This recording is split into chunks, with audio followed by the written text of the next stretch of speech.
expuesta a la intemperie, esta roca o los componentes que tienen esta roca van a ser modificados, alterados, desmenuzados, destruidos y formando tal vez nuevos minerales. Entonces, todos estos procesos que ocurren en la superficie terrestre o bien próximo a ella, entre valores de temperatura comprendido en la medias anuales de una zona o región, hasta aproximadamente 200 grados centígrados. Entonces, obviamente, la superficie no tenemos los 200 grados centígrados, sí lo podemos encontrar, como sabemos, a determinadas profundidades en la medida, ¿cierto?, que este material va a quedar incorporado al interior terrestre, ese nuevo material expuesto en principio y que es deteriorado o alterado física y químicamente en la superficie y después es movilizado nuevamente hacia el interior terrestre. Todos estos procesos, les decía, que tienen estas condicionantes de temperatura, es decir, en temperaturas ambientes de 17 grados, 15 grados, depende de la zona o latitud en que nos encontremos. La media, si nos vamos acercando a la zona de polos, obviamente no va a ser 15 o 16 grados, sino que va a ser mucho menos, capaz de tener temperaturas medias de bajo cero. Pero en las latitudes medias, es decir, desde el Ecuador, donde tenemos temperaturas relativamente medias elevadas, pasando a las zonas templadas, es decir, con latitudes medias, llamamos latitudes medias, recuerden ustedes que nuestra esfera, nuestra tierra, se divide con un círculo máximo que pasa por el Ecuador, y ese plano del Ecuador divide a la esfera terrestre en un bloque norte y un bloque sur, semiesfera norte y semiesfera sur. Y el valor del Ecuador se lo considera, de acuerdo a las coordenadas geográficas, recuerden un poquito de coordenadas geográficas, 0 grados de latitud, estamos hablando de que estamos próximos, estamos en el Ecuador. Obviamente, desde el Ecuador hasta los polos corresponde a un cuarto de esfera que representa un ángulo de 90 grados. O sea que la latitud se expresa de 0 a 90 grados, ya sea sur o norte. Sur o norte. Y por otra parte, hay otro círculo máximo que pasa por los polos y que se denomina meridiano de Greenwich, en la cual divide a nuestra esfera como si fueran cascos de una naranja. Esos círculos máximos, y en particular el círculo máximo que pasa por Greenwich, se le asigna, es un valor obviamente convencional de 0 grados, lo mismo que el de latitud. 0 grados indica un plano, un círculo máximo, el único círculo máximo que tiene el Ecuador se denomina paralelo, y se indica 0 grados norte o sur. Y en el caso del meridiano, nosotros hablamos de meridiano porque pasa entre los polos, el meridiano de Greenwich y el polo sur, y da toda una vuelta alrededor de nuestro planeta. Ese plano imaginario nosotros llamamos Greenwich y divide a nuestra esfera en dos semiesferas, una oriental hacia la derecha del meridiano de Greenwich y otra hacia la izquierda. Yo lo estoy mencionando esto, pero recuerden ustedes, y si han visto geografía, y si no lo van a tener que revisar, estos conceptos para entender un poquito que vamos a hacer alusión siempre a latitudes altas. Nos referimos a 90 grados, 75 grados hacia el sur o norte, o vamos a diferenciarnos como hablando hacia el oeste o hacia el este respecto al meridiano de Greenwich. ¿Por qué le digo esto? Porque estos procesos que vamos a hablar ahora, empezamos por procesos superficiales. Entonces, tiene mucha incidencia en estos procesos superficiales la acción del clima.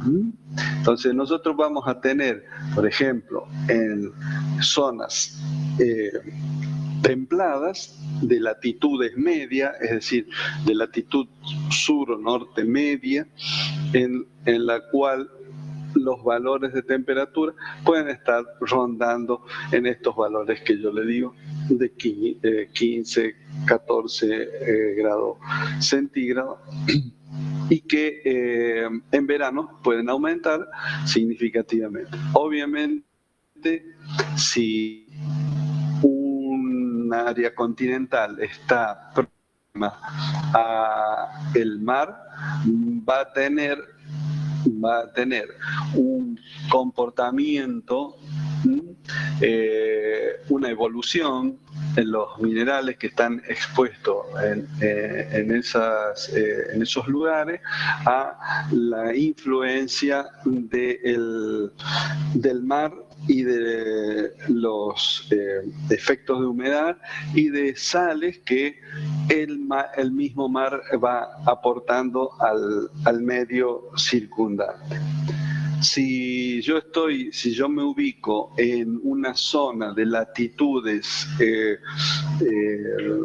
menores, es decir, entre los 0 y 15, 20 grados, que vamos a tener generalmente son latitudes a donde tenemos temperaturas muy elevadas, promedios muy elevados, generalmente está asociado con muchas precipitaciones, o sea que hay un componente de humedad ambiental muy importante y que en la mayoría de los casos, si nosotros referimos a esa zona, están ocupados por grandes bosques y en algunos casos selva.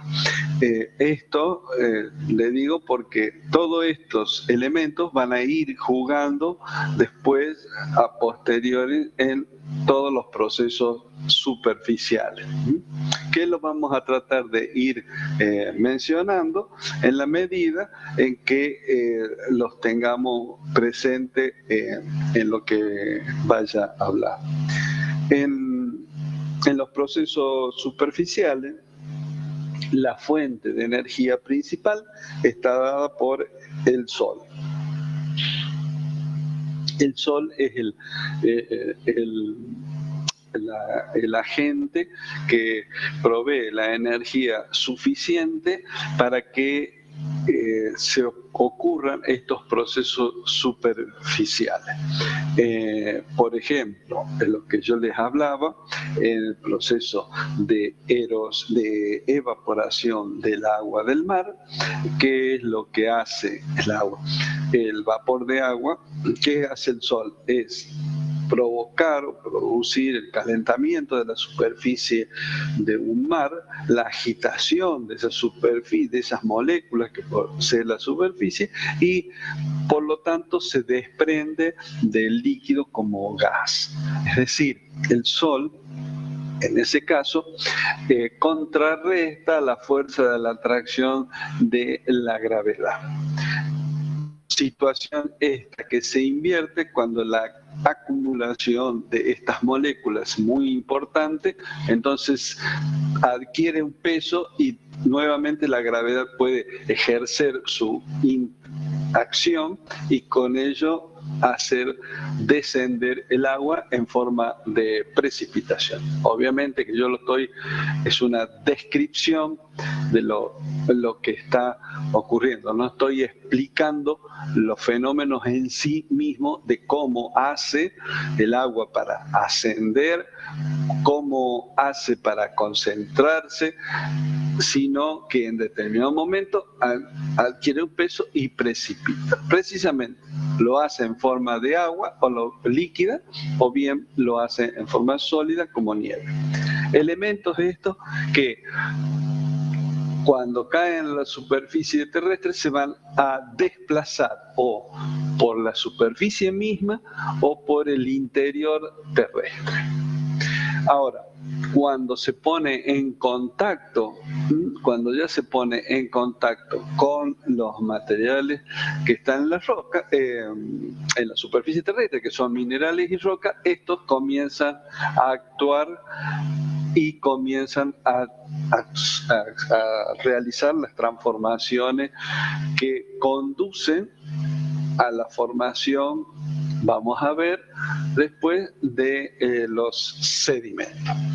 Dentro de estos procesos superficiales, ahí estamos viendo, les estoy indicando, tres particularidades. ¿Cuál es la meteorización, la erosión y la sedimentación? Nosotros hoy nos vamos a concentrar en los procesos de meteorización para posteriormente avanzar en los procesos de erosión, sedimentación, que conlleva estos procesos de sedimentación a la formación de sedimento y posteriormente del tipo de roca que nosotros conocemos como roca sedimentaria. ¿Alguna pregunta de acá?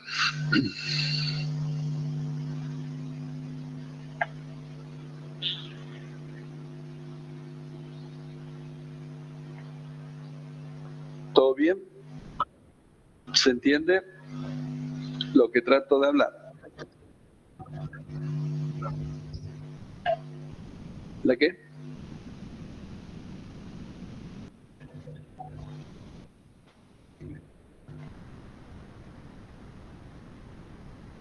¿Esto? Los conceptos de meteorización, erosión, sedimentación. Nosotros vamos a entrar en la meteorización. La meteorización, o también llamada intemperización o weathering. ¿Qué consisten estos procesos? Estos procesos consisten en la destrucción tanto física como química, o sea, la alteración química de los minerales de las rocas existentes sobre o cerca de la superficie terrestre. Cuando vemos meteorización, destrucción física, hablamos de desintegración, es decir, lo que antes aparece como compacto se desagrega en componentes menores que mantienen las propiedades de sus minerales que lo conforman. Mientras que en el caso de la alteración química, destruye destruye la estructura del mineral que forma tal o cual roca, lo que hace que esta destrucción lleve también a una alteración, lleve a la formación de nuevos minerales que estén adecuados a las condiciones ambientales. Esto es muy interesante en tenerlo presente en el siguiente aspecto, que cualquier obra que ustedes les toque actuar, realizar, ejecutar, construir, en el lugar en que está, va a haber o van a existir procesos de meteorización. Es decir, yo coloco tal obra en tal sitio, inmediatamente esa obra va a ser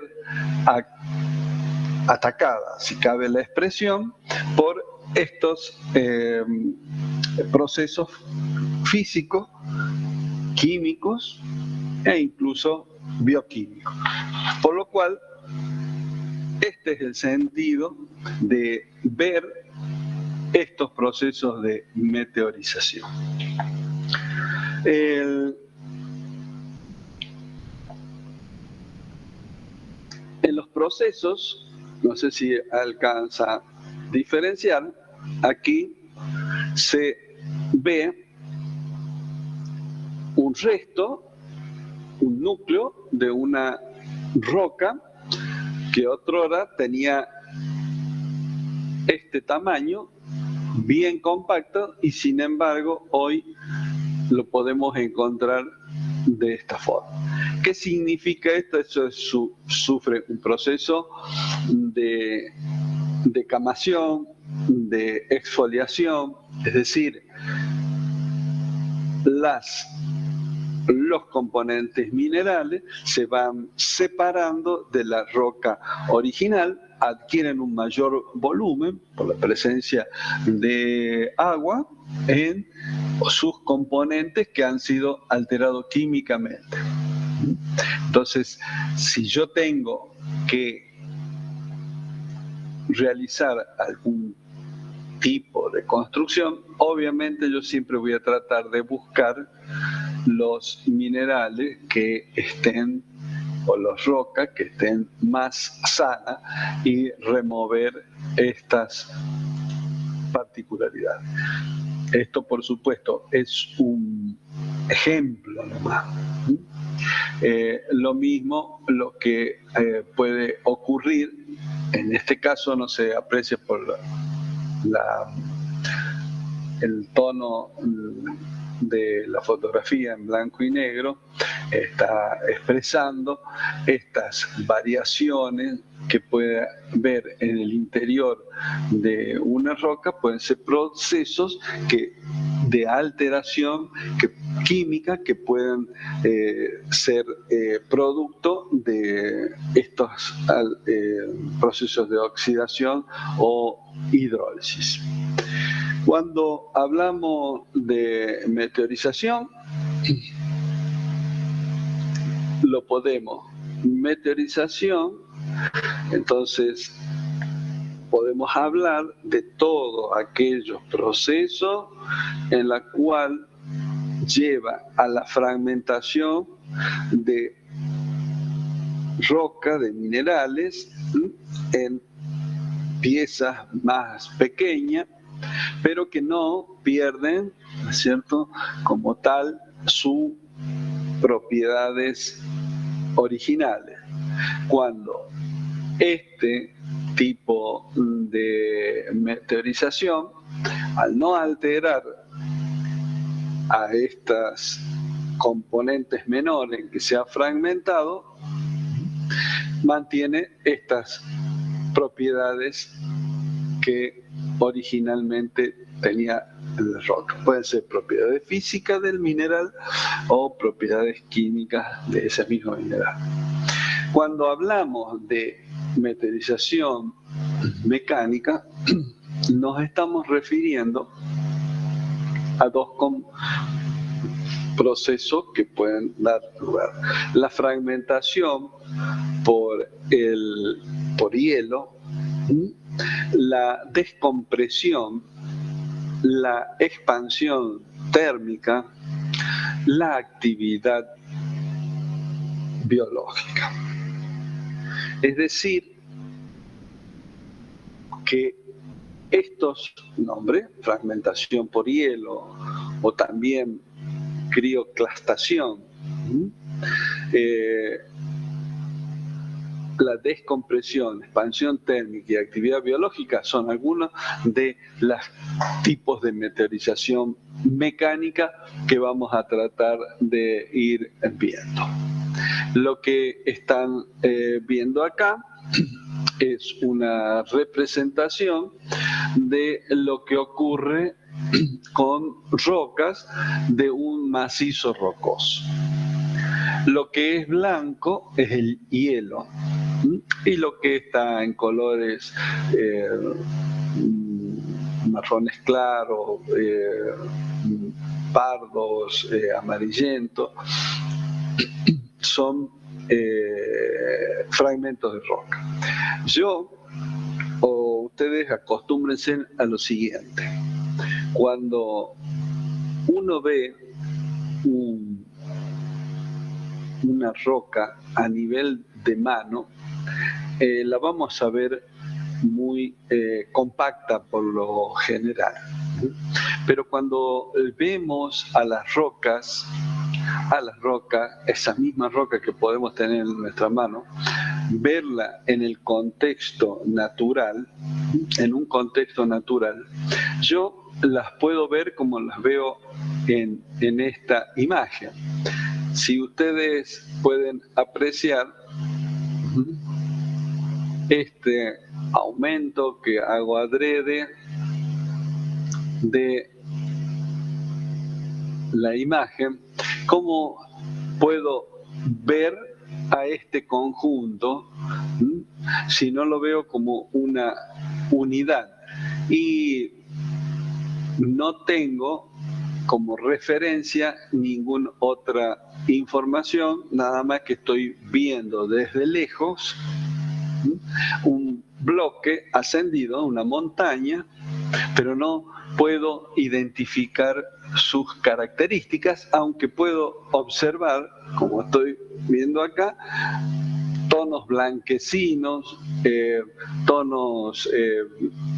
variaciones de tonos de colores pardo o ciertos rojos, pero nada más. O sea, no puedo definir mejor qué es lo que hay ahí. Pero en la medida en que yo me acerco, como es el caso que están viendo aquí, ¿qué veo? Que el conjunto de roca en realidad está separado, está fragmentado. Hay espacios. Precisamente en esos espacios es si se introduce agua o nieve y se alterna periodos de humedad con periodos fríos. ¿Qué va a ocurrir con el agua? El agua contenida en estos espacios se va a dilatar. Y estos espacios que acá están representados en forma esquemática, dando la impresión de que son bloques grandes, en realidad estos espacios van ocurriendo también a pequeñas escalas, pequeñas dimensiones. Entonces la superficie también va a producir, la superficie de cualquier roca puede sufrir esta fragmentación por el hielo, como los bloques de roca cuando tienen o están fracturados. ¿Qué pasa? El agua se introduce, ya sea por una precipitación o por la humedad ambiente, en la cual condensa el agua en el interior de estas grietas juntas, que al aumentar de temperatura, ¿qué hace? Aumenta el volumen. Ustedes saben que el volumen de agua aumenta a partir de los 4 grados centígrados, lo que hace que, lejos de contraerse, se dilata. Por lo tanto, el hielo aumenta también el volumen en una décima parte más. ¿Y qué es lo que genera? Genera empujes que están ahí representados por esas flechitas azules. Empujes que van a actuar sobre las paredes de la fisura. No, esto no quiere significar de que esto con un ciclo de enfriamiento y descongelamiento se va a producir esta fracturación, sino que lo que ocurre es que estos son repetitivos. Tal vez en épocas de invierno,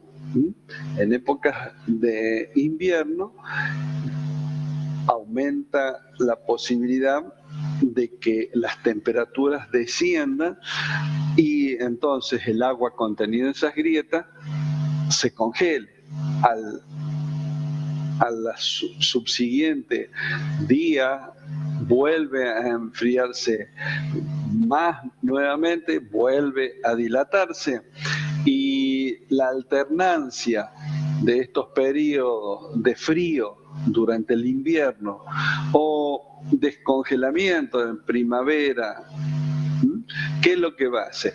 Que repetitivamente en todas las historias, o mientras están estas rocas expuestas, se fragmenten.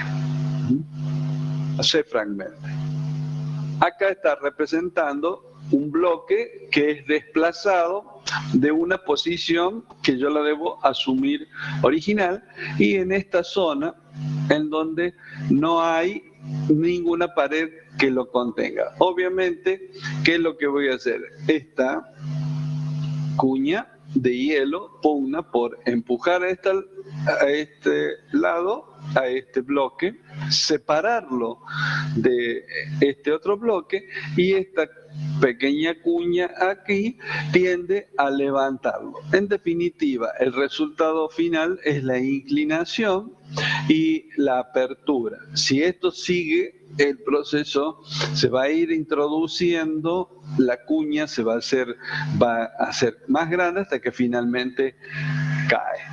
Entonces entra la acción de la gravedad. Es decir, esto es una fragmentación por hielo. Pero también puede ocurrir que el agua contenida en estas grietas contiene también sales que, en la medida que adquiere esas sales, van adquiriendo, que esa agua va adquiriendo mayor concentración de sales, van a ir precipitando las sales en el interior de estas grietas y van a generar también, con el crecimiento de estos cristales, empuje sobre estos bloques, pequeños o grandes bloques de terreno, entonces, o de roca. Entonces también van a contribuir a esta formación de clastos, es decir, este bloque ya separado del macizo rocoso constituye un clasto que tiene distintos nombres. Este clasto significa roto, que tiene diferentes nombres según el tamaño que va a hacer o que se produce el tamaño del fragmento.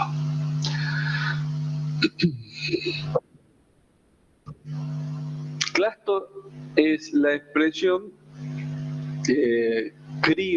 Aloclastación es fragmentación por el hielo. Aloclastación es fragmentación por crecimientos de sales.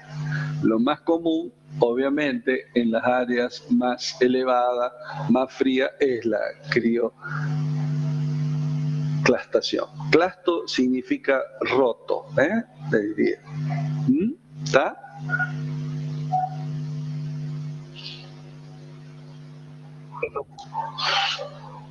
Entonces, esto es lo que hace o contribuye, es cierto, a que una roca que originalmente aparece compacta, muy rígida, pueda no serlo, como vimos recién en esta imagen. Esto, evidentemente, todo este proceso ha contribuido también la acción de esta presencia o de frío alternando con calores. Lo mismo si se introduce agua, también va a contribuir a que continúe el proceso. Ahora, no es nunca podemos hablar de un proceso único. Aquí está representado esto y está expresado la oxidación e hidratación. Cuando el agua se introduce en la roca, puede producir su hinchazón por aumento de volumen sin entrar en combinación, va a producir un aumento de volumen.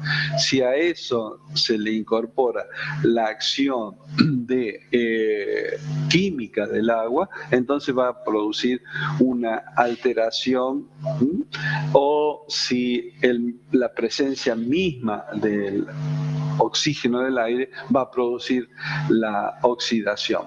Es decir, nunca hay un proceso físico solo que actúa. Sí puede haber preponderancia de procesos físicos o mecánicos sobre los químicos. Si yo tomo, como les decía, una zona boscosa, húmeda, evidentemente la presencia de agua va a contribuir a que la roca sufra otros procesos que no sean exclusivamente mecánicos, sino que va a haber presencia de agua, va a haber reacciones químicas y va a haber alteraciones químicas.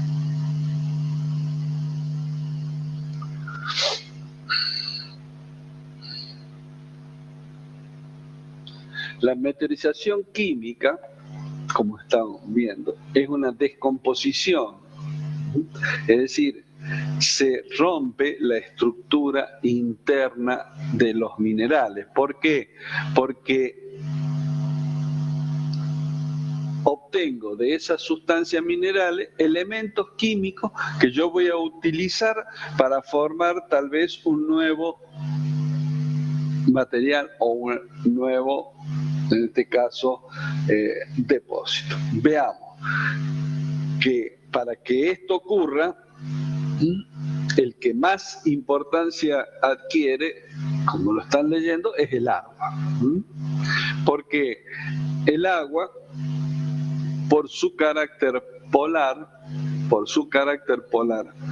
los oxidrilos tienen un exceso de cargas negativas y los hidrógenos un exceso de carga positiva. Es decir, que cuando el agua se pone en contacto con la sustancia, los oxidrilos van a tender a generar estados de tensión, de sustracción de componentes con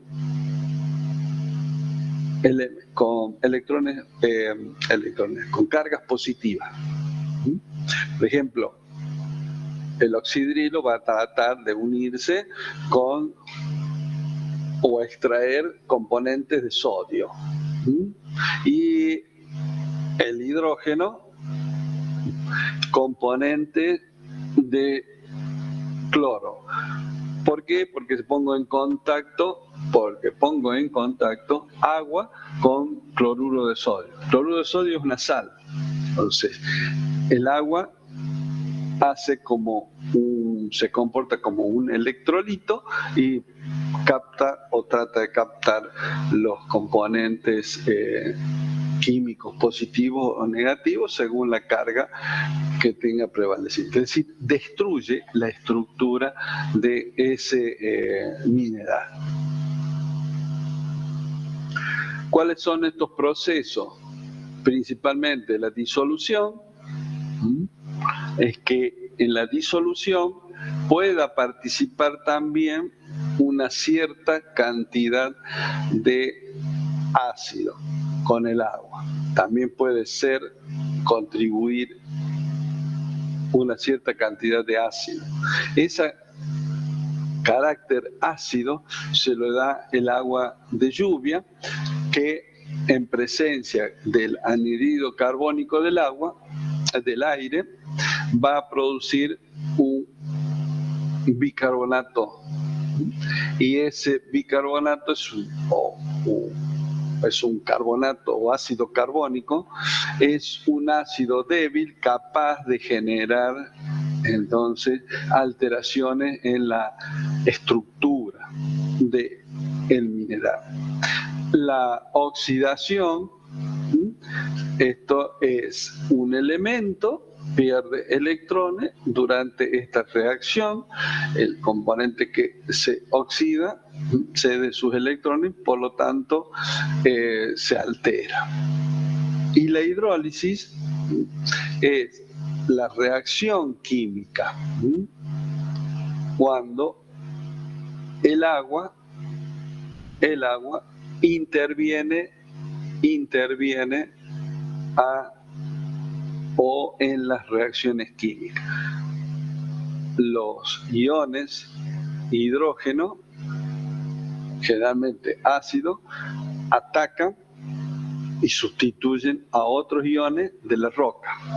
Estos iones de la roca pasan a ser parte de la solución, es decir, que se incorporan como sustancia dentro del agua. Entonces se va destruyendo la estructura mineral. Esto ténganlo, cualquier proceso, cualquier sustancia puede estar sujeta a disolución, obviamente a oxidación o a hidrólisis. En general, las alteraciones causadas por esta meteorización química,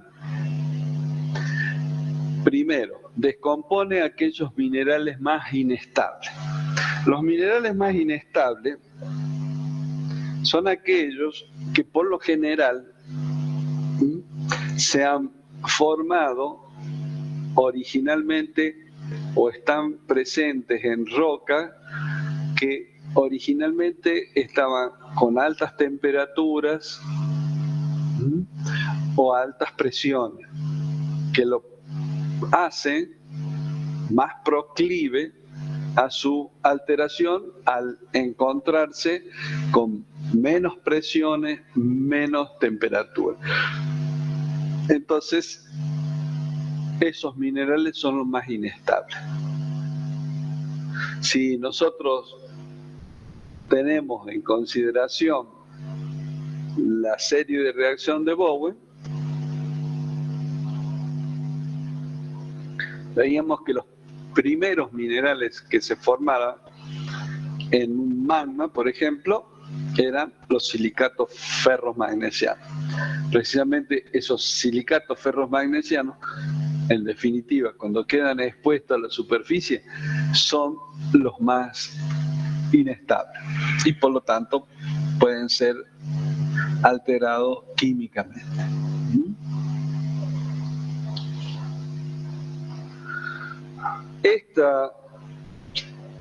Estas alteraciones van a producir descomposición va a producir nuevos minerales más estables a estas condiciones. También físicamente va a hacer que la aspereza de los fragmentos originales vaya desapareciendo, y también las sustancias en solución. Es decir, aquí falta en este esquema la sustancia, ya la voy a poner porque si no,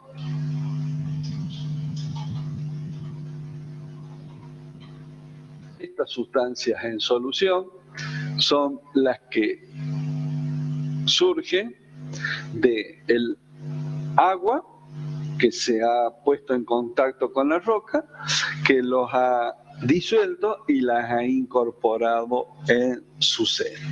Es decir, las alteraciones químicas van a producir descomposición de minerales, formación de minerales más estables, sustancias en solución que se manifiestan externamente por el suavizado de los fragmentos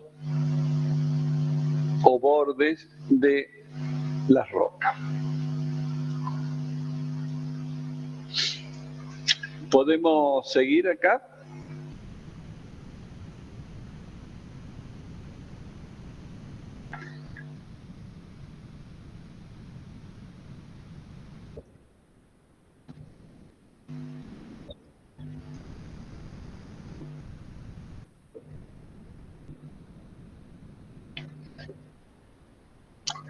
Sí.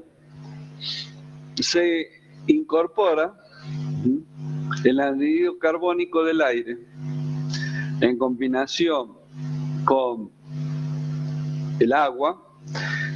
¿Qué va a hacer? Forma un ácido débil, ácido carbónico, que ese ácido carbónico ya tiene la característica de combinarse.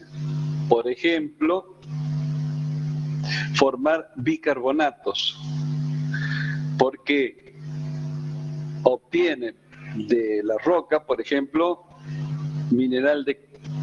el elemento calcio. El elemento calcio, ¿de dónde lo puede sacar?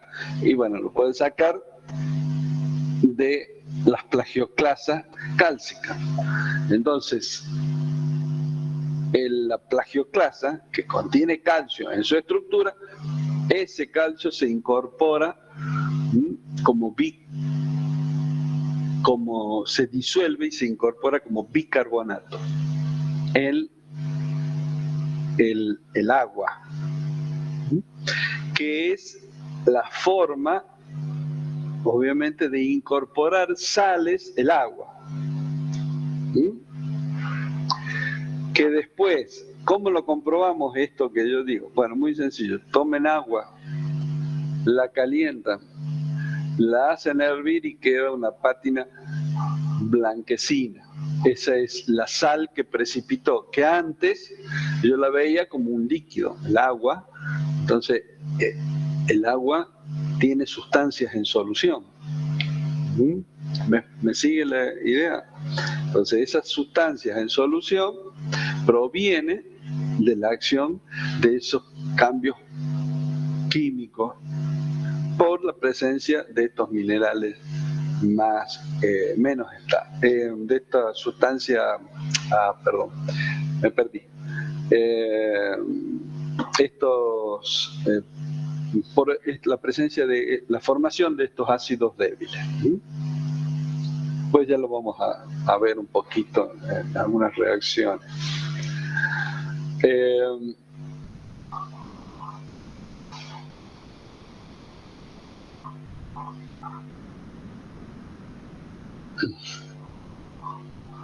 Si yo parto de los minerales, como es el cuarzo, el feldespato, anfíbol, horblenda, es el más característico, o el olivino.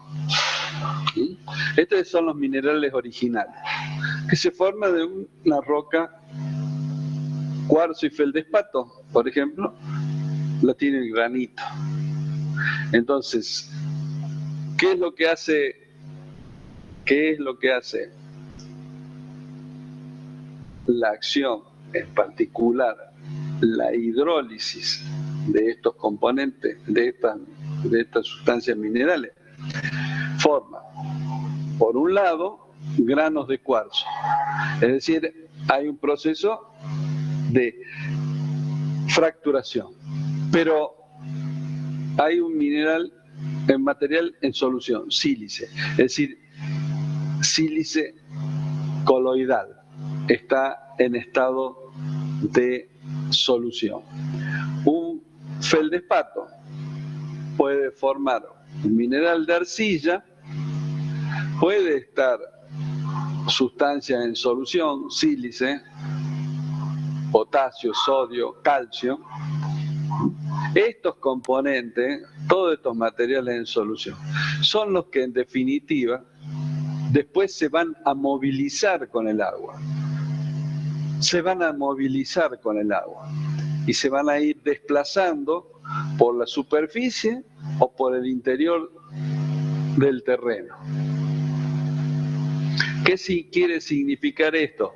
Que el agua, desde que llega a la superficie, ya adquiere ciertos componentes del terreno, y en la medida que esos componentes, que ese contacto del agua con esos componentes se va a ir cada vez más adquiriendo esos elementos, va a ir formando nuevos minerales y van a ir incorporando nuevas sustancias en solución.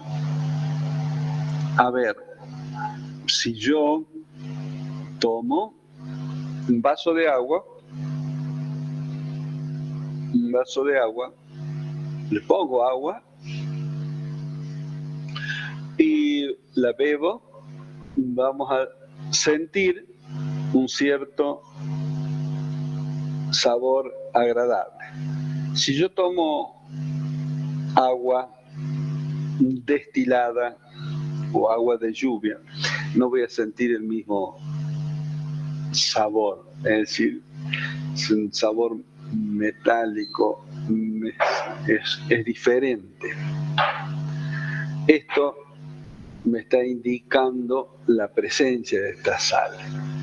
Y si yo tomo ese vaso de agua y tomo un colador, le pongo sal común, vierto el agua de la canilla y tomo el agua filtrada a través de ese colador, yo voy a encontrar el sabor sumamente salado. Es decir, ha ido lixiviando y disolviendo componentes y lo incorporó en el agua. Si yo vuelvo a repetir ese proceso, agarro ese vaso de agua o esa misma agua, la vuelvo a pasar por ese colador, cada vez voy a tener sabor mucho más salado. Entonces, ¿qué está haciendo? Estoy incorporando sustancias en solución hasta que llegue a la sobresaturación. En ese momento, cuando yo llego a la sobresaturación, porque lo he pasado varias veces por ese colador, yo voy a tener la precipitación de las sales. Ya. ¿Por qué? Porque ya no tiene capacidad el agua de disolver, entonces se tiene que precipitan las sales. ¿Me explico?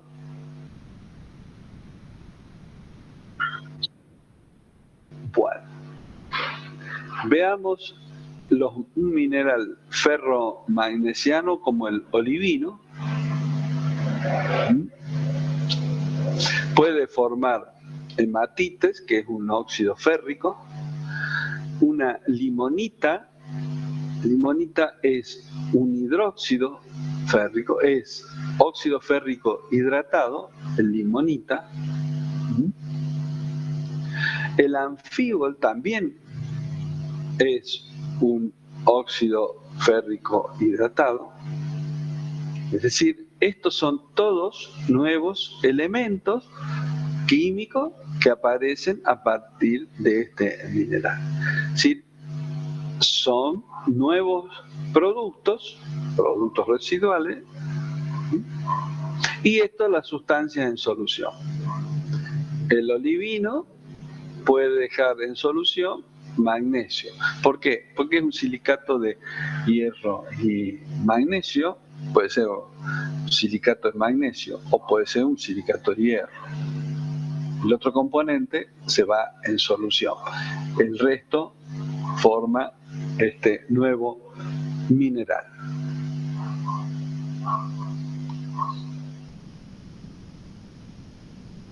Bueno,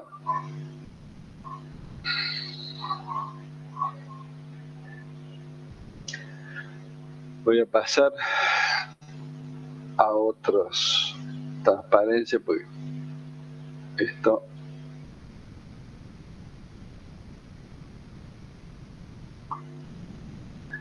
en este caso, esta transparencia,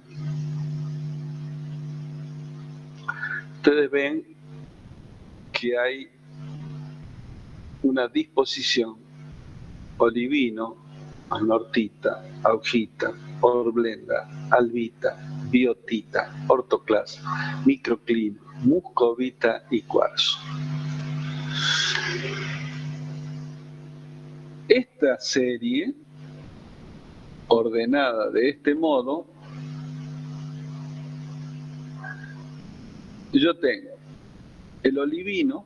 Cuando analizábamos la serie de reacción de Bowen, es el primer mineral que se forma en un proceso de enfriamiento y solidificación de un magma. El último mineral que se forma en ese proceso es el cuarzo. Este tiene un punto de fusión muy elevado. Por lo tanto, al descender la temperatura, inmediatamente va a precipitar. Va a ser el primero que se forma. Acompañando a este mineral aparece este componente, anortita, que es un feldespato plagioclasa, alumino silicato de calcio, aluminosilicatos de calcio. Entonces, los primeros minerales que se van a formar son estos, y los últimos van a ser estos.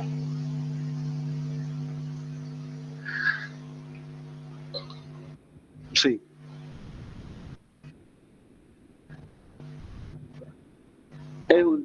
Es cristal, sí. Es dióxido de silicio. ¿Cuál es? Este es el mineral primario, la composición que tiene como mineral primario, cuarzo. ¿Qué puede dar como lugar? Esto es cuarzo en forma de granos o bien en solución. Mientras que todos estos componentes van a producir minerales de arcilla y minerales de silicato o alteraciones de minerales silicato. Esto, sí, ¿cuáles son los más resistentes a los procesos químicos, físicos? Son los últimos que han cristalizado. ¿Cuáles son estos componentes? Cuarzo o muscovita o ortoclasa. ¿Cuáles son los más fáciles de alterar o menos resistentes? Son estos componentes. Y ustedes ven que acá hay otros minerales, sulfato de calcio hidratado, calcita, carbonato de calcio, dolomita, carbonato de calcio y magnesio. Estos se los ponen como los menos resistentes. ¿Por qué? Porque enseguida van a formar sustancias en solución. En sustancia en solución.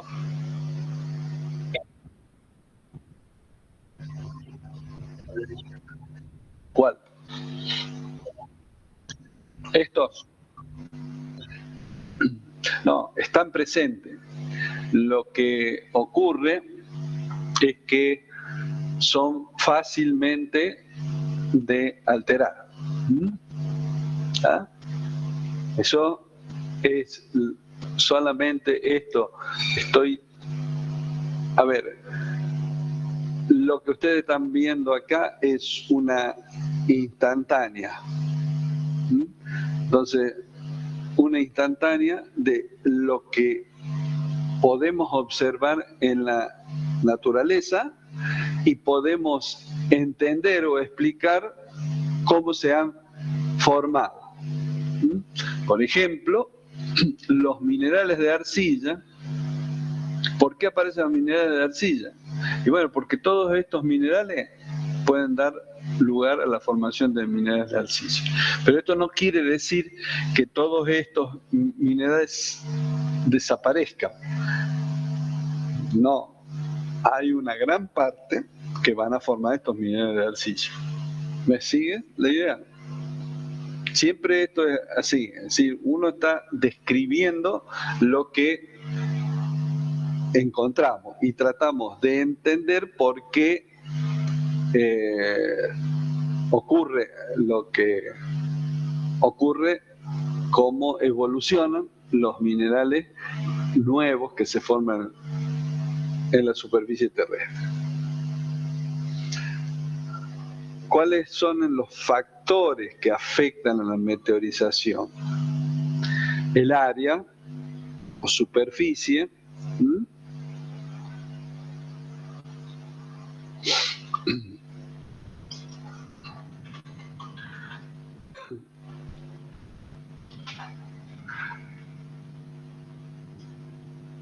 el área o superficie, es decir, cuanto más área tengo expuesta, más proclive va a ser a que el mineral se altere,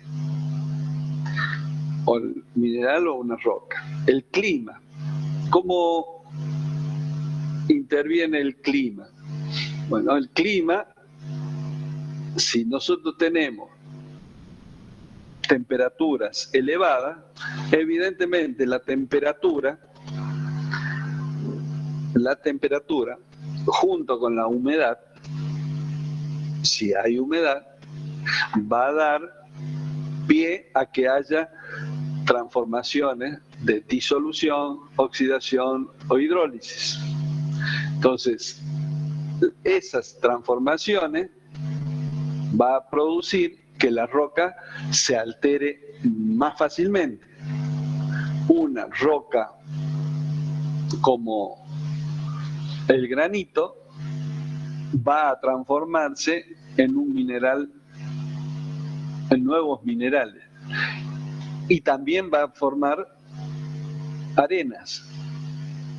Ahora, esa misma roca, granito, ubicada en un área a donde no hay humedad, pero hay mucha temperatura.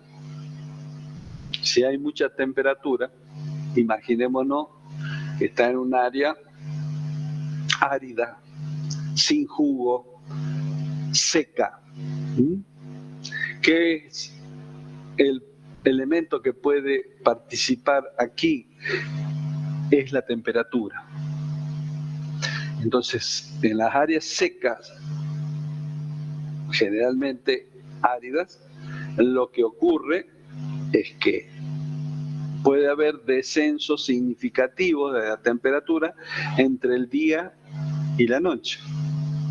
Nosotros muchas veces lo podemos ver aquí, no es un área árida, sino es un área semiárida en nuestra provincia, porque hay un periodo de lluvias importante que va de octubre hasta marzo o abril.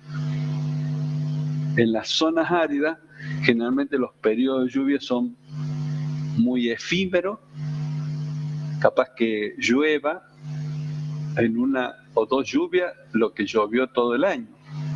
Entonces hay sequedad en el ambiente. Y los procesos químicos, al no tener agua, ya se retrasan, se demoran, pero no así lo físico. ¿Por qué? Porque generalmente en estas zonas cálidas, secas, entre el día y la noche hay variaciones térmicas importantes. De noche desciende bruscamente la temperatura y de día aumenta rápidamente. Entonces hay una amplitud térmica muy importante, muy importante. Nosotros, en nuestra zona, los otros días hemos tenido 35 grados o 38.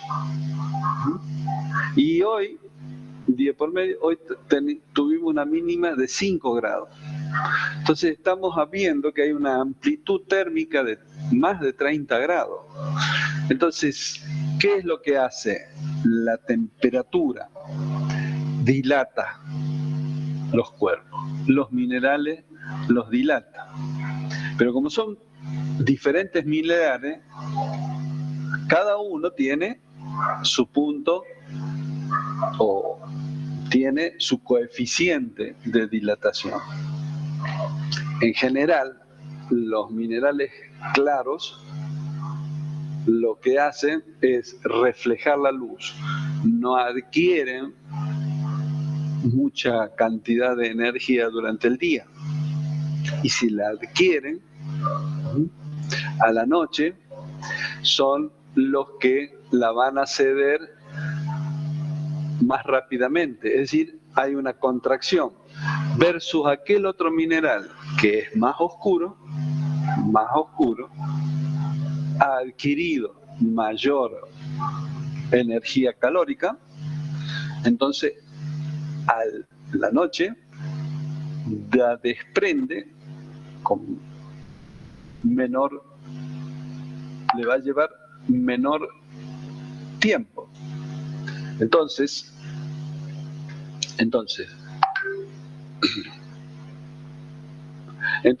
lo que va a ocurrir es que se produce un desacople entre los granos minerales y tiende el mineral a agrietarse. Entonces aparecen fragmentos de roca. Esa misma roca puede evolucionar de modo distinto. En un ambiente clima seco o un ambiente clima cálido húmedo o un ambiente frío seco o frío húmedo. ¿Está? Los tipos de roca, tipos de materiales que tiene la roca, si la roca tiene carbonato de calcio, esto se va a disolver fácilmente. Generalmente las rocas sedimentarias de tipo de química tienen carbonato de calcio y son fáciles de disolver. Y por otro lado, si son los minerales, estos silicatos se van a alterar en orden inverso al orden de cristalización. Es decir, son más proclives de alterarse aquellos minerales que se formaron a presiones y temperaturas elevadas versus aquellos que no lo son.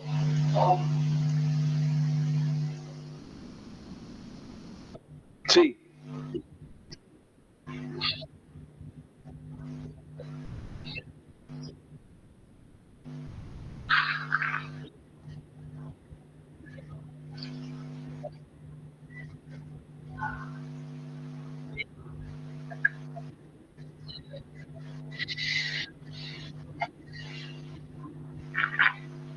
La, la meteorización son procesos que van ocurriendo sobre la roca sin transporte, no se transporta.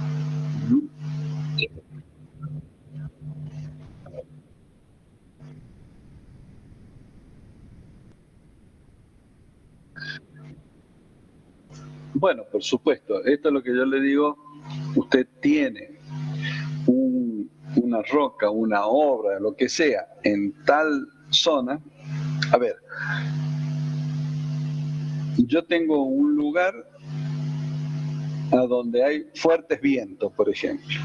Entonces usted va a diseñar su obra capaz de resistir el embate de ese viento.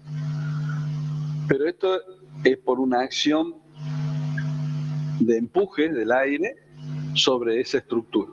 En este caso, meteorización es la estructura en contacto con el terreno, en contacto con el terreno y en contacto con las condiciones ambientales de ese lugar. Yo no he ido una o dos veces, no, una vez, a Mar del Plata, por ejemplo. Y en las costas es muy común ver las estructuras de hierro muy oxidadas. ¿Y a qué se debe? Precisamente se debe a las sales que el agua del mar en las épocas de tormenta vaporiza el agua y esa vaporización del agua hace que se incorporen sales contenidas en el agua de mar y queden en el ambiente. Entonces esas sales van a ponerse en contacto con este hierro y lo van a tratar de alterar. No sé si me explico. Es decir, siempre cualquier roca, cualquier construcción que haga usted va a estar expuesta a los embates meteorológicos o de intemperización, como es en este caso. ¿Está?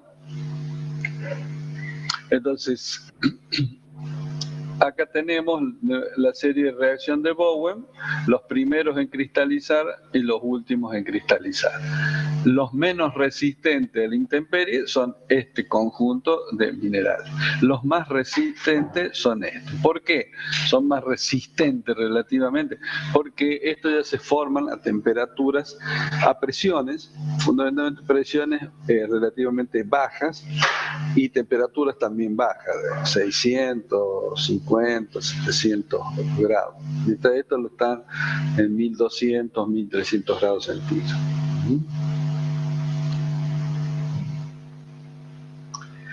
Esto es el crecimiento de la superficie, un cubo, donde tiene 6 caras de 2 por 2, son 4 unidades cuadradas que tiene cada cara.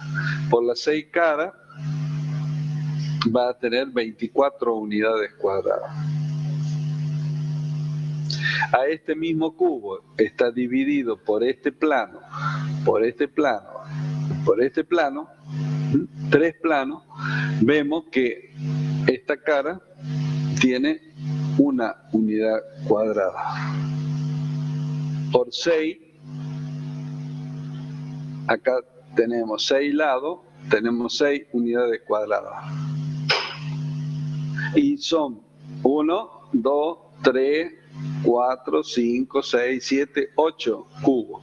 Entonces ya tenemos 48 unidades cuadradas. Es decir, el hecho de subdividirse o ofrecer más superficie, evidentemente va a aumentar el número de unidades, casi exponencialmente. 24 a 48, de 48 a 96 y así sucesivamente. Por eso el que esté dividido facilita la penetración de el agua en la grieta, humedad, etcétera, etcétera, etcétera.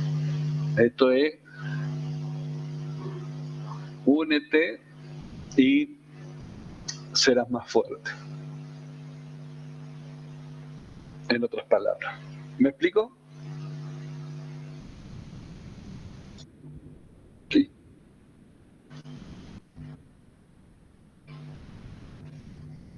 Queda más expuesto. Más expuesto.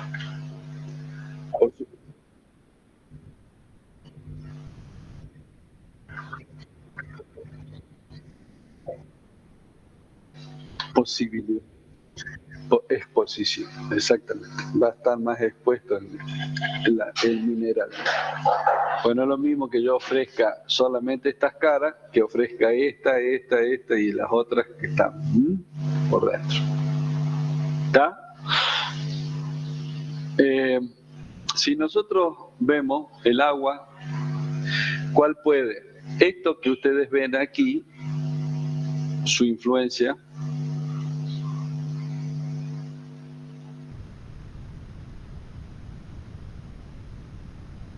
esto es un corte del terreno.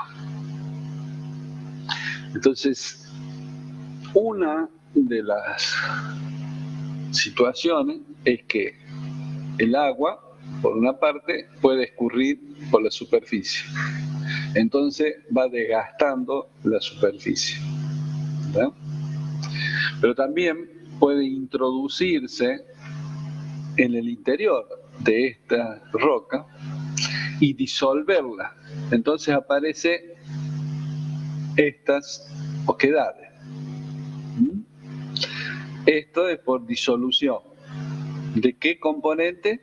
Del agua que escurre en la superficie, pero lo va disolviendo.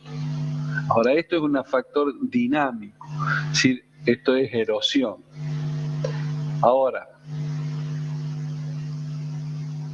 si yo veo esto, veo un conjunto de rocas muy trituradas, fracturadas, y entonces los procesos de meteorización física, química, van a generar entonces mayor posibilidad de desgaste. ¿Por qué? Porque la humedad se mete entre estas grietas. Esas grietas, a su vez, ustedes ven, son aprovechadas ¿por quién? Por las raíces, las plantas. Entonces las plantas, ¿por qué se introducen las grietas? Porque ahí está la humedad. Hay componentes que están en disolución, entonces son tomados por la planta para desarrollarse. Entonces ustedes van a encontrar árboles o plantas en el medio de una grieta. ¿Y de dónde? Y bueno, todas sus raíces se han introducido entre las grietas. En la medida en que va creciendo esa raíz, va empujando y abriendo a las grietas. Es decir, hay una acción, esto que se llama mecánica de las raíces. Ustedes lo habrán visto más de una vez, veredas levantadas, propiedades afectadas por el crecimiento de una raíz. ¿Está? Entonces, esta es una acción de meteorización.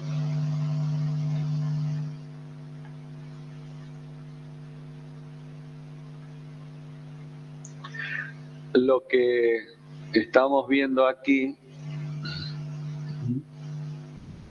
es una fotografía o micro, esto es una microfotografía, ¿no? De un proceso de formación de arcilla. ¿Qué es esto que ven acá? Es un feldespato potásico. Feldespato potásico. Y rodeándolo, lo que está representado acá con SM es se llama esmectita, son arcilla. ¿Y de dónde se forma esta arcilla? Por la alteración por hidrólisis de estos feldespato. En este caso,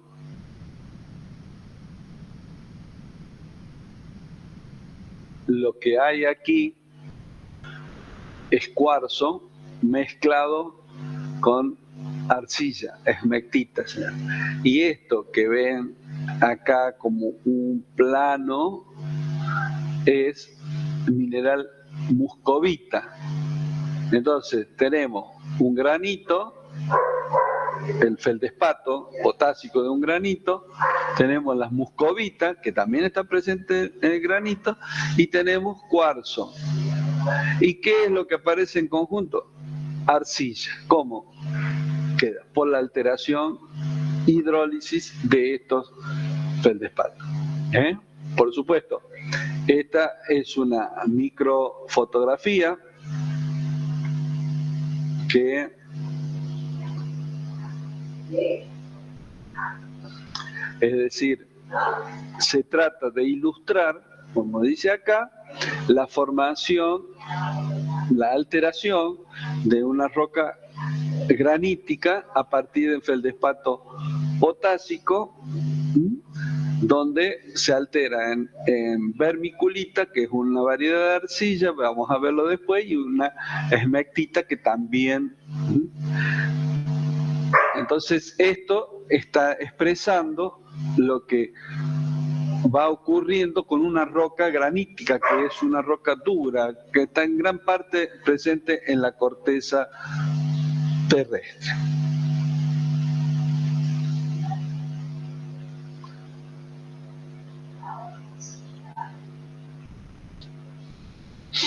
Bueno,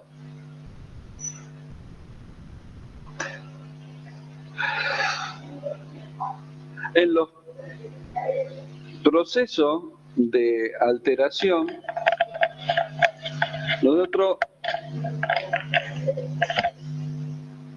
si vemos los elementos químicos que hay en una roca y en un suelo. El suelo, que es la parte más externa de la corteza terrestre, es donde interactúa la atmósfera, por un lado, el agua de la hidrósfera, porque es agua que se ha introducido entre las partículas de un suelo,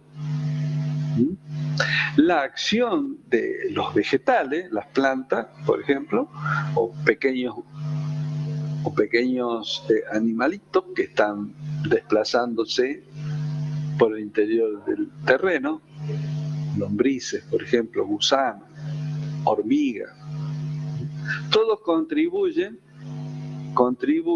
a la formación, vamos después a ver un suelo. O sea que los estadios previos de formación de un suelo realmente tiene que pasar por los procesos de meteorización. Entonces, si yo tomo un elemento, fósforo o potasio, o calcio, o silicio, o aluminio, presentes en roca, vemos que varían. Por ejemplo, el calcio varía de concentraciones, un porcentaje de 1,07%. Cuando lo vemos en el suelo, que se haya formado a partir de la misma roca, vamos a encontrar que las concentraciones son menores. Miren, acá 1,7 y acá 0,23%. O sea, ¿qué es lo que ha pasado? ¿Qué es lo que ha sucedido? Que los componentes de aquí han sido, parte se quedó en el suelo y otra parte se fue. Es decir, ha habido un cambio en la concentración. ¿Por qué se fue? Porque se disolvió.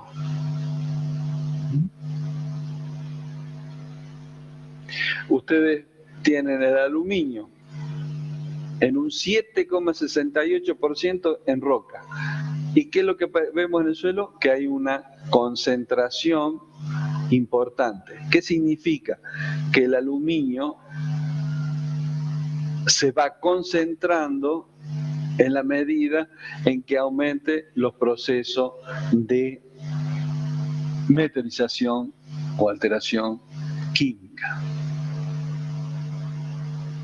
Entonces, se incrementa en porcentaje de que están leyendo hasta un 87%. Es decir, todo esto nos da la pauta de que un proceso químico, físico provoca la rotura, pero los procesos químicos producen la alteración de estos minerales y posteriormente su concentración o bien en la pérdida. Las pérdidas significa que ha ido o se ha disuelto estos minerales. ¿Preguntas de acá?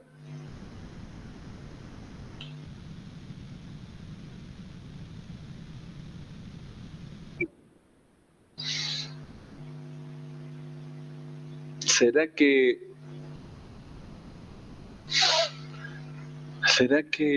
vamos a entendernos? ¿Qué le parece? Bien.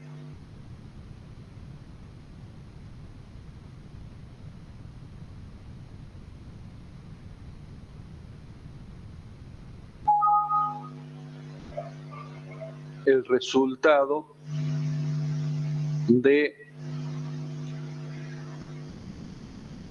estos procesos de meteorización.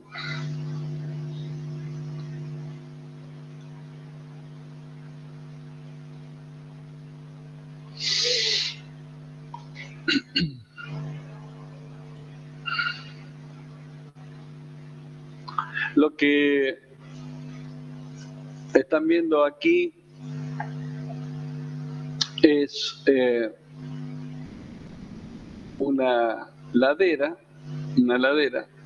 y un plano vertical que corta a esa ladera que nos permite ver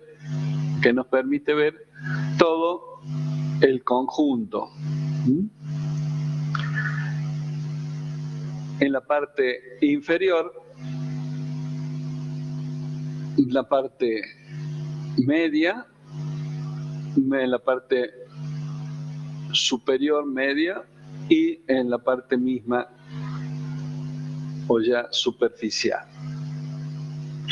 Está claro que esto es una fotografía en la cual lo ha representado como un dibujo, lo que se fotografió. ¿Para qué? Para tratar de mejor ver las características de lo que se está observando acá.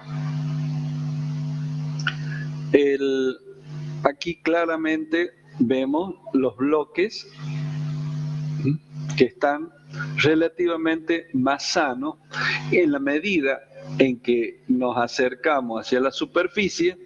Estos bloques se hacen cada vez más pequeños y finalmente aparece esta cubierta muy superficial. Esta cubierta muy superficial es el suelo. El suelo vegetal. Suelo. En ingeniería se utiliza el término suelo para explicar o entender a todos los elementos que lo forman, entre ellos granos minerales o fragmentos de roca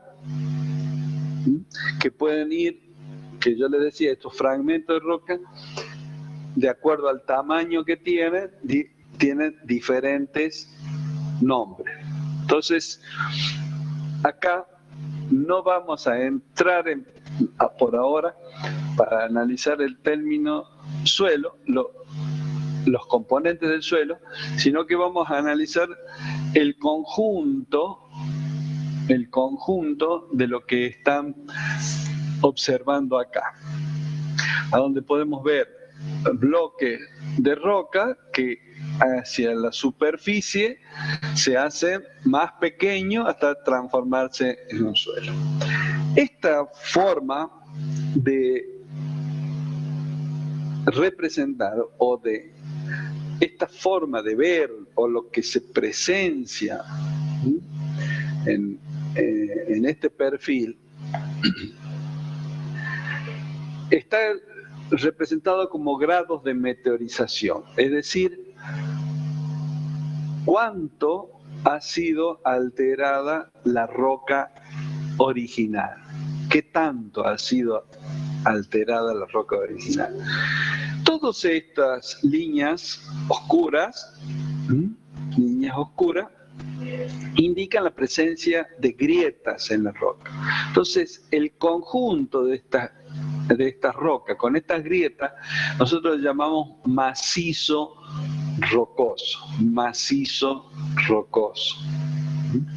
Y ustedes van a observar que no es uniforme la presencia de la roca, sino que incluso acá esta parte está más deteriorada y coincide con la frecuencia de estas grietas, es decir, mayor número de grietas. ¿Qué hacen las grietas?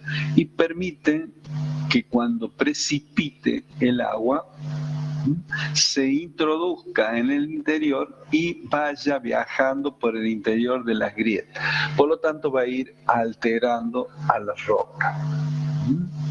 Entonces, ahora lo que vamos a ver es una forma de identificar estos perfiles que llamamos perfiles de meteorización. No se debe confundir este concepto con perfiles de suelo.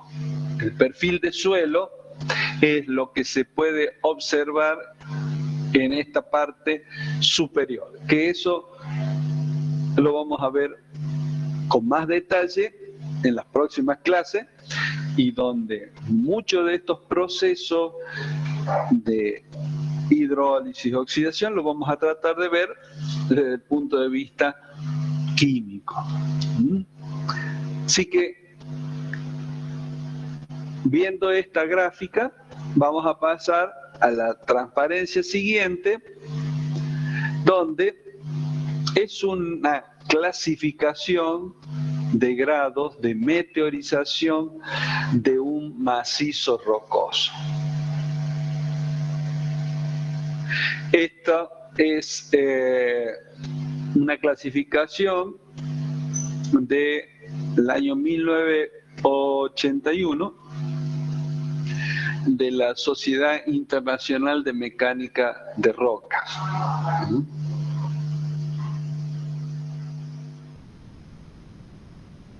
International Society Rocks Mecánica, 1981. Esto describe lo que es o lo que están viendo en un lugar. Es decir, yo voy a un sitio y me encuentro con este perfil. Entonces, un grado 1 a un grado 6. El grado 6 Grado 6 es el suelo. Es el suelo.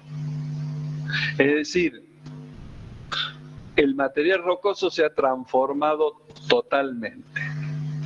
Ya no existe la estructura de la roca, sino que totalmente ha cambiado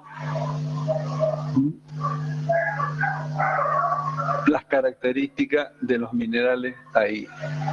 Entonces vemos el fresco, concepto fresco, es la roca, como la ven aquí, sin haberse meteorizado. Puede existir una ligera decoloración. ¿Qué significa la decoloración? De que hay una parcial oxidación de algunos componentes de la roca, es decir, no presenta los componentes, el color original que tiene la roca. Luego aparece un grado 2 ligeramente meteorizado, es decir, está decolorado por meteorización y ya está indicando una presencia de alteración del material rocoso y de la superficie de discontinuidad. Cuando hablamos de superficie de discontinuidad nos referimos a las grietas, o sea, está ligeramente meteorizado. Un grado 3 en moderadamente meteorizado, en una evaluación global de la zona que se considera, menos de la mitad del macizo rocoso aparece descompuesto. Es decir, yo puedo considerar a esto como moderadamente meteorizado porque los componentes rocosos aparecen en forma continua o bien con núcleos aislados y que el conjunto es menos de la mitad, o sea, un 50%, un 40%, un 35% aparece alterado, meteorizado. Cuando hablamos de altamente meteorizado, es que la mitad del macizo rocoso ya está alterado, o sea que aparecen componentes, estos nuevos partes que se ven aquí ya son alteraciones. Y ustedes observen que sigue manteniendo esa flechita. Esa flechita está queriendo indicar que es la estructura de la roca, que se sigue percibiendo en la apreciación la estructura que tiene la roca. Luego, completamente meteorizado, ya el macizo aparece descompuesto. Se conserva la estructura original del macizo rocoso, o sea que uno puede percibir cuando lo está viendo que hay o proviene de un macizo rocoso. Este caso es una roca granita y este es el caso de una roca sedimentaria. Y estos planos que ustedes ven acá son planos de discontinuidad que se forman cuando la roca se formó, que pueden ser capas o estratos o laminaciones que puede tener la roca. Después eso ya lo vamos a ver, esto para el caso de roca sedimentaria y esto es el caso de rocas ígneas. Y finalmente el suelo residual, en donde en el suelo vamos a ver que hay una serie de condiciones que hacen para que se forme este suelo residual. Bueno, esta es otra clasificación en donde habla suelo residual inadecuado sin análisis de suelo. Y esto es lo que yo veo. Lo que les trataba de decir. El concepto de suelo para ustedes, en Futuro Ingeniero, nos vamos a referir a esta parte a donde los granos minerales tienen diferentes tamaños y han sufrido una serie de alteraciones. Por eso, en estos dos casos, un suelo residual y una zona completamente meteorizada, ven que necesitan estudios de suelo. O sea que se deben hacer estudios ya específicos, aunque se reconozca la estructura original del suelo, se deben hacer estudios específicos. No se olviden, cada lugar, cada sitio tiene nombre y apellido. ¿Qué significa?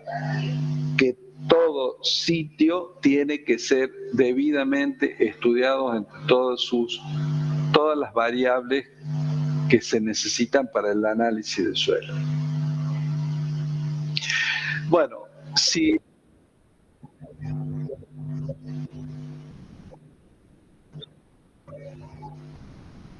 no, se refiere que ustedes para hacer cualquier construcción, primero, si tienen materia orgánica, ustedes como ingenieros, esa materia orgánica en el terreno hay que sacarla. Por lo tanto, cuando se hace un estudio de suelo, uno de los elementos que se mide es la presencia de materia orgánica. ¿Por qué? Porque si hay materia orgánica hay que desterrarla, hay que sacarla. Por eso es que se hacen, nadie funda sobre la superficie del terreno, siempre se trata de excavar. O sea que generalmente son unos pocos centímetros que coincide con la presencia de esa materia orgánica. Pero después queda el terreno por debajo. Ese terreno hay que hacerlo estudiar para ver si tiene las condiciones necesarias para soportar el peso de lo que quieran colocar encima. ¿Me explico? ¿Sí? O sea, usted no va a hacer su estructura sin conocer el tipo de suelo. Entre eso, la capacidad que tiene de resistencia de una estructura. Es decir, yo voy a poner una estructura. Mire, el edificio ese de las torres aquí, ¿dónde lo fundo? Entonces yo debo conocer el terreno.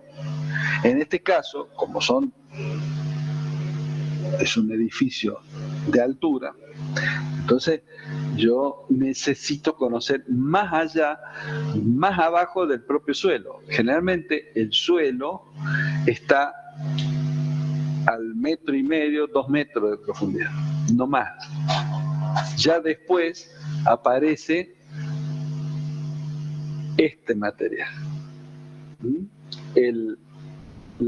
Acá lo que se llama es roca fresca. Puede ser roca o puede ser arenas, capas de arena. ¿Estamos? Capas de arena. Entonces, donde voy a fundar va a ser en estas capas de arena. Yo voy a tratar de buscar siempre esta zona. ¿Por qué? Porque es buena para cualquier tipo de estructura. O puede ser buena, excepto para grandes presas, si está ligeramente meteorizada. Moderadamente meteorizada, buena para la mayoría de las estructuras pequeñas. Entonces, si yo tengo que fundar una estructura, un edificio, voy a tener que buscar este tipo de estructura. O este tipo, no para grandes presas. ¿Por qué no para grandes presas? Porque está fracturada. Entonces la fractura puede ser motivo de que el agua de un embalse se filtre a través de esa fractura y dañe a la estructura. ¿Me explico?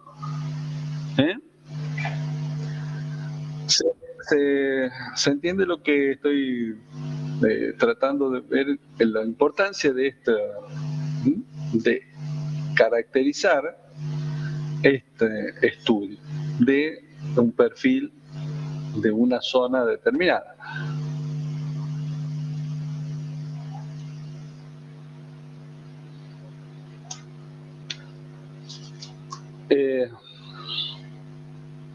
En este concepto de resistencia de la roca, depende de la acción, o sea, depende, la resistencia es, si cabe, es ante un esfuerzo, cuáles son los minerales que la componen la roca, hace que, de acuerdo a cómo se formó, en el estado en que está, la roca ante esfuerzo ofrece mayor resistencia a la deformación. ¿Por qué? Porque si está sana, la roca es más difícil de destruirla que si está fracturada.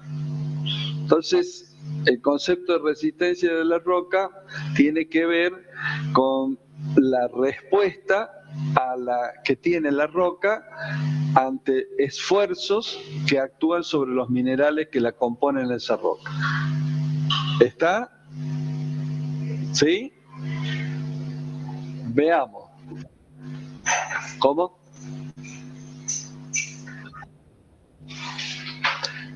En este caso,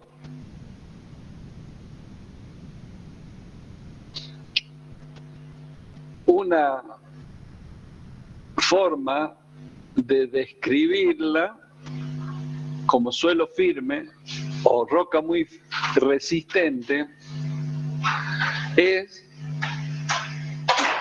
utilizando un martillo. Un martillo. Entonces,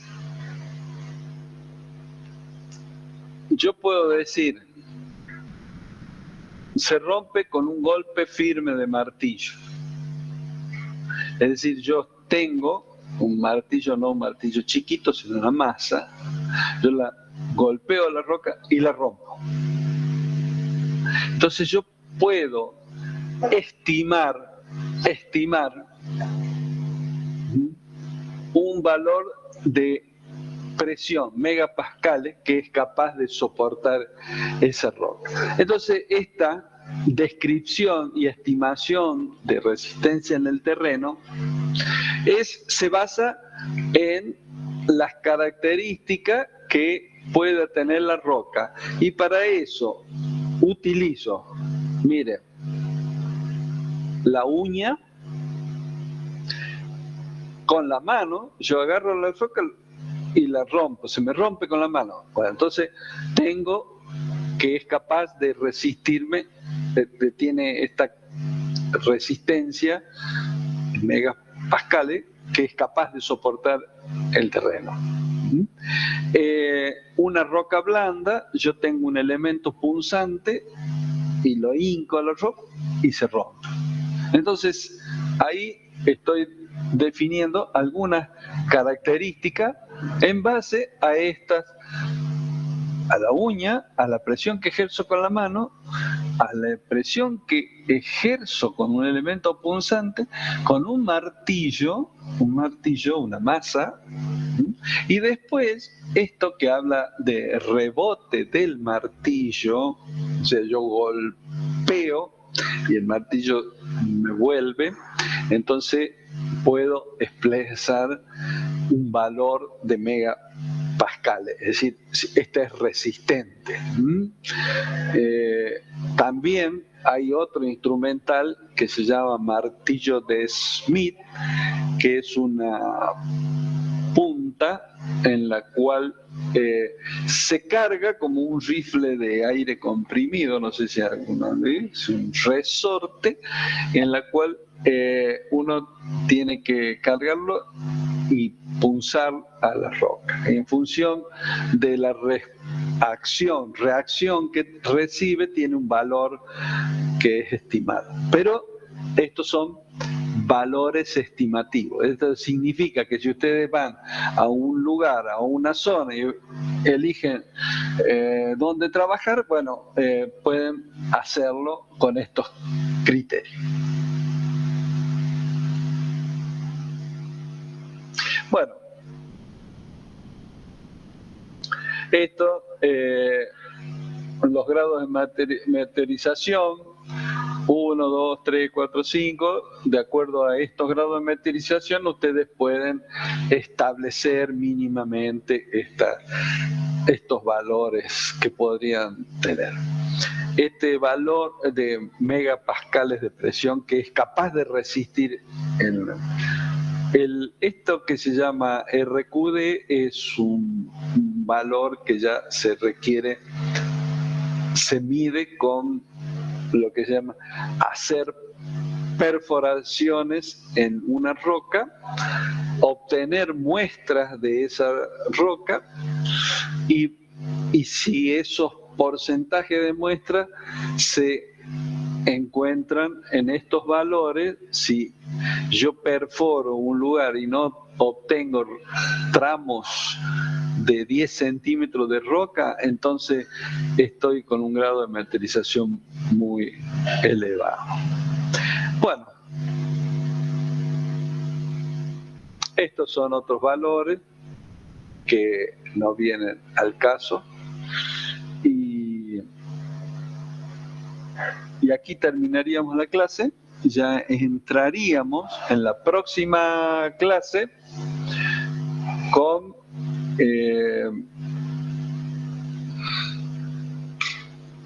entraríamos con la parte de más detallado el tema de la formación de un suelo, donde se van a analizar los principios de oxidación, hidrólisis y demás procesos que se pueden ocurrir. Se toma al análisis de los suelos como referencia porque esos procesos, sacado de esa parte superficial del suelo, siguen manifestándose en lo que coloquen en ese lugar, sea una obra de cualquier tipo.